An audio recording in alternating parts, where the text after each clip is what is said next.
DKI Jakarta memang sudah melekat dengan status ibu kota. Meski 2 tahun ke depan ibu kota negara pindah ke Kalimantan Timur. Walau demikian, bukan berarti predikat Jakarta sebagai ibu kota yang kadung menempel puluhan tahun lepas begitu saja. Memang Undang-Undang Nomor 3 Tahun 2022 tentang ibu kota negara yang memutuskan ibu kota berpindah ke Kalimantan Timur. Artinya dalam 2 tahun ke depan setelah diundangkan, maka Kalimantan Timur secara resmi menjadi ibu kota negara. Lalu bagaimana nasib Jakarta usai ditinggal ibu kota negara? Jakarta tetap ibu kota. Itu yang diutarakan Wakil Ketua DPRD DKI Jakarta Khoirudin mengacu materi dari Kementerian Dalam Negeri pada bimbingan teknis ketiga. Berarti Jakarta selamanya ibu kota. Pertanyaan tersebut tidak salah jika menyimak pernyataan anggota DPRD DKI dari fraksi PKS tersebut. Khoirudin menyodorkan data yang menunjukkan Jakarta siap menjadi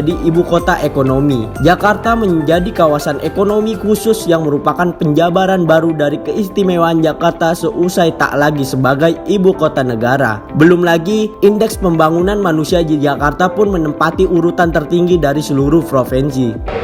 Karena membahas tentang Jakarta pasca diundangkannya Undang-Undang 3 tahun 2022 tentang ibu kota negara. Konsekuensi dari itu adalah 2 tahun setelah IKN ditandatangani, maka ibu kota harus berpindah ke Kalimantan Timur.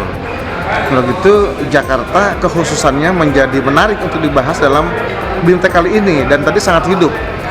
Dan ada wacana Jakarta sebagai ibu kota ekonomi, sebagai kawasan ekonomi khusus.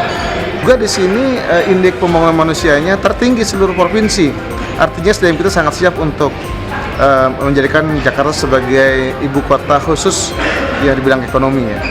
Dan kemudian dampaknya akan sangat besar buat penghasilan daerah PAD kita. Analisis Hukum Kementerian Dalam Negeri Alpin Rahman mengatakan wacana Jakarta sebagai ibu kota ekonomi itu muncul setelah sejumlah pakar melakukan studi banding ke beberapa negara yang pernah memindahkan ibu kotanya. Di bekas ibu kota negara tersebut akhirnya menjadi daerah pusat ekonomi dan bisnis, seperti yang terjadi di Amerika Serikat. Begitu ibu kota pindah ke Washington, New York akhirnya menjadi pusat bisnis. Tentu saja, kajian yang hanya dilakukan dalam beberapa bulan melakukan pencermatan ini belum komprehensif.